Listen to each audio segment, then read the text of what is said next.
तो लेकिन तेजस्वी यादव ने भी साफ कहा है कि इस पूरे मामले से हमें पूरी आपत्ति है, हम नेता विरोधी दल इस तरीके के जो भी काम नहीं, उन्होंने कहा कि हमारे बड़े भाई हैं और पार्टी के राष्ट्रीय अध्यक्ष लालू प्रसाद जी ने जो फैसला लिया है वो सही लिया है। तब बड़े भाई को जब परिवार से ही निकाला का लालू जी का वो ट्वीट है तो आप बड़े भाई के रूप में स्वीकार कर रहे हैं, इसका मतलब चूहा बिल्ली का खेल हो रहा है क्या? चलिए, तो जैसा नीतीश कहा जा रहा था कि सिर्फ परिवार से निकाल देना, पार्टी से निकाल देना, लोग कहेंगे ऑप्टिक्स भर है, सिर्फ दिखावा भर है।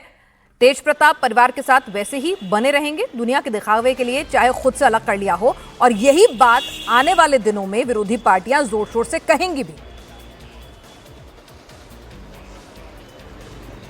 जी हाँ, बिल्कुल। और यही कारण है कि देखिए, तेजस्वी यादव लाख ये कहें कि अब हमने उनको निकाल दिया, मेरी जानकारी में बातें नहीं थी, हमें तो मीडिया से पता चला, लेकिन फिर भी विपक्ष उन पर हमले करेगा और ये सवाल जरूर करेगा कि आखिर आपके बड़े भाई हैं, लालू यादव के बेटे हैं, तो आप इससे इनकार नहीं कर सकते, जिम्मेदारी से बच नहीं सकते, क्योंकि इससे पहले जो तमाम फैसले हुए, चाहे वो तेज प्रताप की शादी का फैसला हो या फिर दूसरी लड़कियों के साथ जो रिलेशनशिप की बातें आ रही हैं, वो भी क्या लालू परिवार की जानकारी में बातें थी। तो ये तमाम मुद्दे जो हैं विपक्ष उठाते रहेगा, विपक्ष की तरफ से हमले किए जाते रहेंगे। चुनावी साल है और ऐसे में तेज प्रताप यादव ने एक मौका जरूर दे दिया है, एनडीए के हाथ में एक मुद्दा दे दिया है और इन मुद्दों के आधार पर अब आरजेडी को घेरने की कोशिश की जाएगी। जी नीतीश, जरा हमारे दर्शकों के लिए समझाइए कि मामला कानूनी तौर पर भी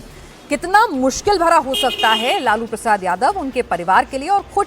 तेज प्रताप के लिए। उनकी पत्नी ऐश्वर्या से उनका तलाक का केस चल रहा है, जो भी शुरुआत में जिस तरह से वहां पर भी तमाम तरह के आरोप जो हैं वो लगाए गए थे, पूरे परिवार को उसमें घसीटा गया था। और ऐसे में 2018 में वो शादी हुई है और यहाँ पर तेज प्रताप का एक ट्वीट है, वो कह रहे हैं कि भाई ये जो पोस्ट है कि 12 साल से रिश्ता था, यानी कि शादी से पहले से रिश्ते की बात यहाँ पर सामने आ रही है। तो कानूनी तौर पर उनके लिए मुश्किलें कितनी बढ़ने वाली है?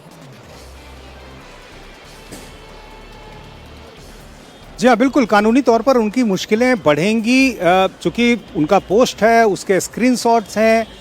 वो भले कह रहे हैं कि ये हैक हो गया था, लेकिन यदि ये बात साबित नहीं हुई कि हैक नहीं हुआ था, तेज प्रताप ने डिलीट किया था, तो वैसी स्थिति में वो तथ्य जो खुद उन्होंने सामने लाया है और वो इस बात की गवाही दे रहा है कि 12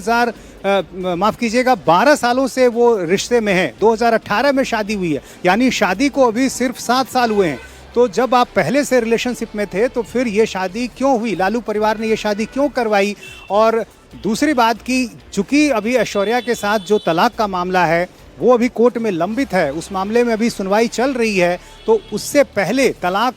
होने से पहले दूसरी शादी की जो तस्वीरें आ रही हैं उसको लेकर निश्चित रूप से मुश्किलें बढ़ेंगी तेज प्रताप यादव की, लालू परिवार की, क्योंकि हिंदू मैरिज एक्ट के अनुसार आप तलाक दिए बिना दूसरी शादी नहीं कर सकते हैं। तो ऐसी स्थिति में निश्चित रूप से लालू परिवार के लिए कानूनी मुश्किलें भी बढ़ेंगी, राजनीतिक मुश्किलें भी बढ़ेंगी। बिल्कुल। और जिस तरह से यहाँ पर सीधे सीधे कि आप एक लड़की के साथ अगर शादी कर रहे हैं पहले से रिश्ता होते हुए, तो धोखाधड़ी का भी पूरा का पूरा मामला जो है वो बनता है।